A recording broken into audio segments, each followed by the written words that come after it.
today's story is a chilling reminder of the mysteries that can lurk behind closed doors. We're delving into the unsettling case of Springfield's most recent serial killer, Stewart Weldon. Between late 2017 and 2018, Weldon horrifically ended the lives of 3 women, all within the walls of his own home. As we explore this case, it highlights just how little we may know about the history of a place. So get comfortable and let's unravel the disturbing details of Stewart Weldon's crimes.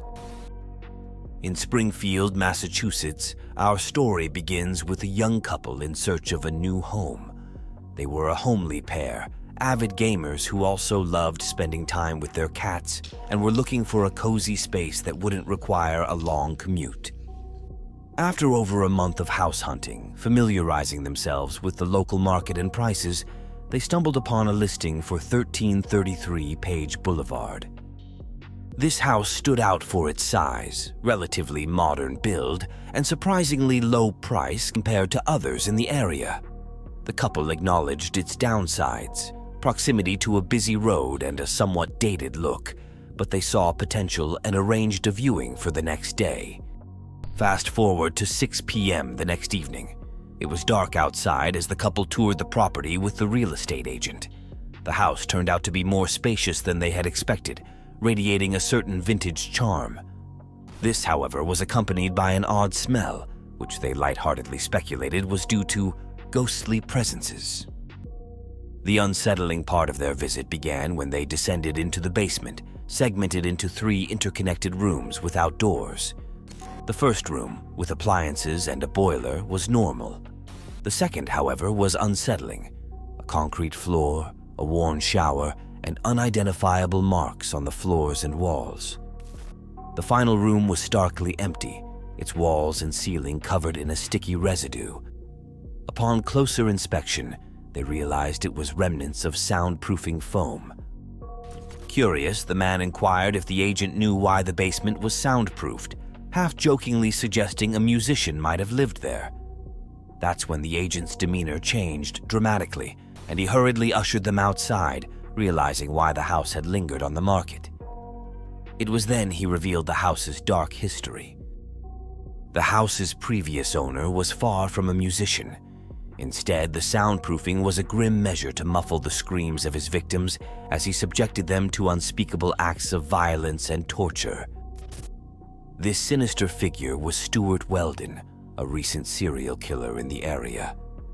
The basement, now standing eerily silent, was once the scene of his heinous acts, where 3 victims endured unimaginable suffering and ultimately lost their lives.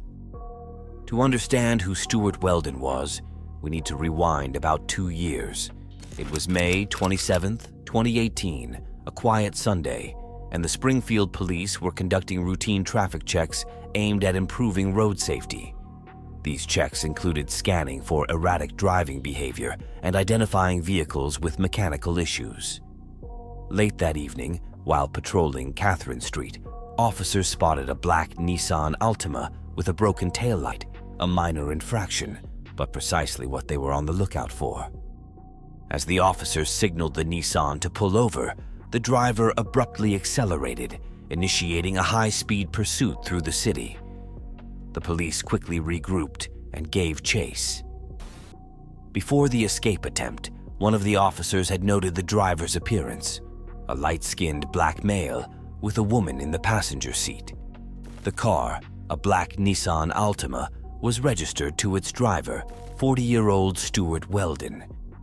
A resident of Springfield since his teenage years, Weldon was not a stranger to law enforcement, having previous run-ins with the law. The chase continued for several minutes, with Weldon blatantly disregarding numerous traffic laws. It was evident that he was fleeing for more than just a citation for a broken taillight. Eventually, the police managed to corner him on Westford Avenue, using a maneuver to pin the front of his vehicle and effectively immobilize him. In a desperate attempt to evade capture, Stewart bolted from his car, but the officers were swift in their response. One officer tackled him to the ground, while Stewart, in a frenzy, pointed back at the car, shouting that his passenger was armed with a gun and there was a body in the trunk. After subduing and handcuffing him, the officers approached the car to find a startlingly different situation. The passenger, contrary to Stewart's claims, was unarmed and there was no body in the trunk. It became clear she was not there willingly. Upon being searched by the officers, she posed no threat to them, but it was evident she urgently needed medical attention. Sobbing with relief, she expressed her gratitude to the officers for saving her life. She revealed a harrowing ordeal. Stewart had kept her captive in his home for over a month, subjecting her to repeated assaults and violent beatings with a hammer or any object within reach. Her injuries were severe: multiple stab wounds to the abdomen, a fractured jaw, extensive scrapes, bruises, a leg infection, and marks from blunt force trauma. In Stewart's possession, officers found a large knife concealed in his hoodie and another in his back pocket. Following his arrest and subsequent charges for torture, sexual assault, and kidnapping, the investigation took another turn. Prompted by the victim's testimony, police planned a search of his residence. Around the same time, Stewart's mother, the previous owner of the house, reported a foul odor emanating from the property. This alarming information led the police directly to 1333 Page Boulevard, Stewart's residence, and the scene of far more sinister activities. As the police arrived at the scene, the same foul stench reported earlier greeted them, emanating from the house. Over the night of May 30th, 2018, and into the next day, a harrowing discovery unfolded. The bodies of 3 women were found within the property.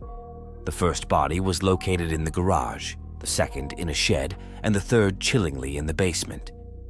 2 of these victims were found with their hands and feet grotesquely bound using electrical cords and cables. Nearby, officers found sticks wrapped in wire, believed to have been used to inflict brutal beatings.